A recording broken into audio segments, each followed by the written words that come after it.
Hello, I'm Mercedes Stephenson, and this is the West Block, Politics, Perspectives, and Players.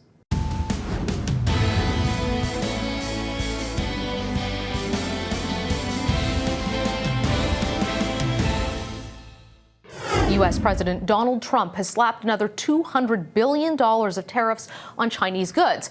China is vowing to retaliate. But meanwhile, back here in Canada, we find ourselves stuck in the middle after arresting Chinese national Meng Wanzhou at America's request. China hit back by arbitrarily detaining 2 Canadians, sentencing 2 more Canadians to death, and it has stopped buying large amounts of Canadian canola. Joining me now to talk about this diplomatic debacle is Paul Evans from the University of British Columbia's Institute on Asian Research. Paul, you have been following Canada-China relations for a long time. You're an expert in this. Would you say this is the worst you've ever seen the relationship? Well, I think it's certainly the worst since Tiananmen Square, and there are other signs that this is the kind of the hardest moment in bilateral diplomatic relations since we established diplomatic relations in 1970. We're in the midst of a hailstorm, and there are some signs that it is not slowing up, and that this could be a season of some further escalations on both sides. How would you assess the government's performance on this file? Well, they have been certainly caught in a situation not of their own making. We've been thrown under the bus by the United States in its conflict with China and with Huawei. And I think that there are some who are trying to tie Canada to the back of that American confrontation bus.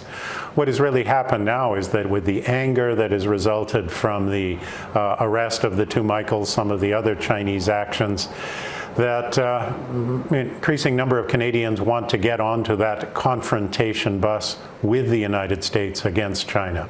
So this is not just a blip, but is really opening a new chapter in a relationship that at the moment is at a pretty dark ebb. I know the Conservative opposition leader Andrew Scheer is saying we need to take a tougher line with China. We need to reset. Do you think that that tougher approach is the way to go? Well, I think that the approach Mr. Scheer is taking is out of kind of the Stephen Harper playbook of 2006, a heavy emphasis on freedom, democracy, human rights, rule of law, the differences in our political system, some of the anger with some of Chinese activities. In the context now of a deteriorating relationship between the United States and China, Mr. Scheer is pretty close to a call for a Cold War with China, restricting some kinds of economic interactions, pushing back, but fundamentally lining up with our friend, the United States, and like-minded allies in pressuring and distancing ourselves from China. So this is something even stronger than Mr. Harper's perspective of 10 years ago. And it's premised on the idea that China is an adversary and that the United States is our friend. Maybe not under Mr. Trump, but as in the future, post Mr. Trump, that we can work with the U.S. as the solution to most of our challenges economically and in security terms.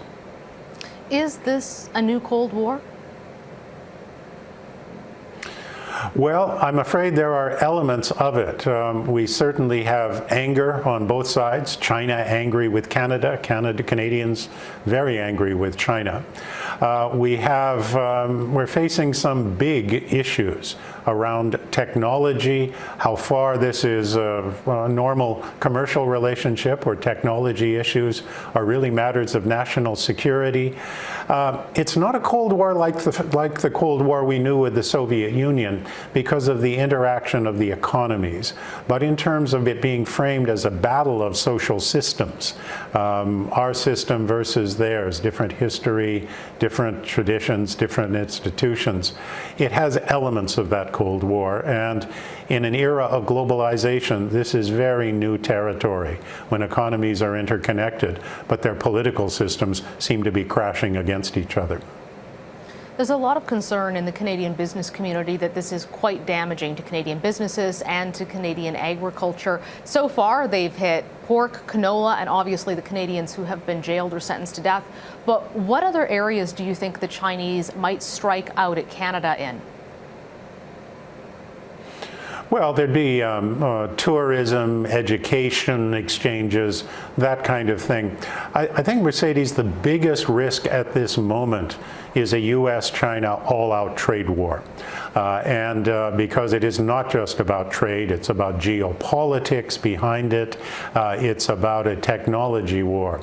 But if the United States and China cannot reach an agreement soon, this has consequences for Canadian exports. We may get some short-term advantages, but the system is cracking. And if that general trading system, WTO rules and other things don't apply, Canada is really home alone in a world where we don't have friends in China and we don't have friends in the United States.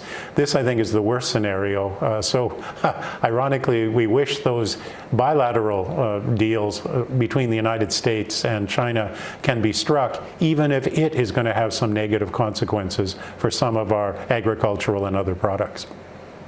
Is it damaging to Canada's position that we don't have an ambassador in Beijing right now? I think at the official level, government to government, we're pretty much frozen. And that not having an ambassador is a problem.